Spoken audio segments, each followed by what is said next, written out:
Well, exactly. And, that's why they always used to give the young kids to Tojo to season because, Bobby broke in just by, setting the ring up when he was 14 and practicing with a friend of his. They ended up teaching themselves. He was never formally trained, and he ended up starting to do jobs under a mask on TV when he was 15 years old, the Brown Bomber, and then then he got a spot with Nick Goulas, but they would give Jerry Jarrett was trained by Tojo then, and Bob Eaton was trained by Tojo, and so many of the Tommy Rich, so many of the young guys with Jerry Jarrett.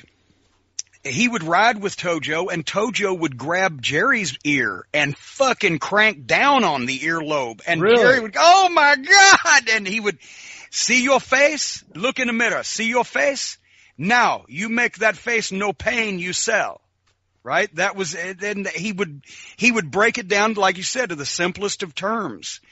And Tojo could start a riot with a toothpick. Especially in the old days of the small town shows, when he was a heel, he would have the baby face down and get a wrist lock on him, and he would take a toothpick out of his tights.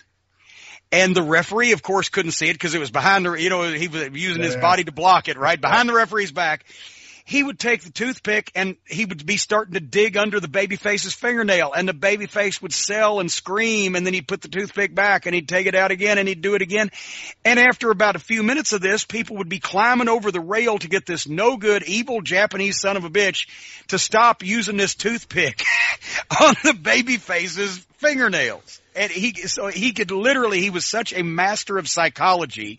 He looked like nothing you would imagine that a wrestler should look like, but he had so much heat from when he was a heel doing things like that when he switched babyface, people said, okay, now finally he's going to beat up the guys we don't like and do all these horrible things to them. And then he'd hit him with the heels with the wooden shoe, or he'd use a chop and they would fly. And he was an institution to this day. Once again, when you ask people in Memphis, name a professional wrestler, generally, it's Jerry Lawler, Sputnik Monroe, Tojo Yamamoto, Jackie Fargo. Right. That's who they name rather than Hulk Hogan or Ric Flair or whatever, because it was it was like El Santo in Mexico. Yeah. It wasn't just showbiz then. It was a cultural identity of that part of the country that those wrestlers were the big sports heroes.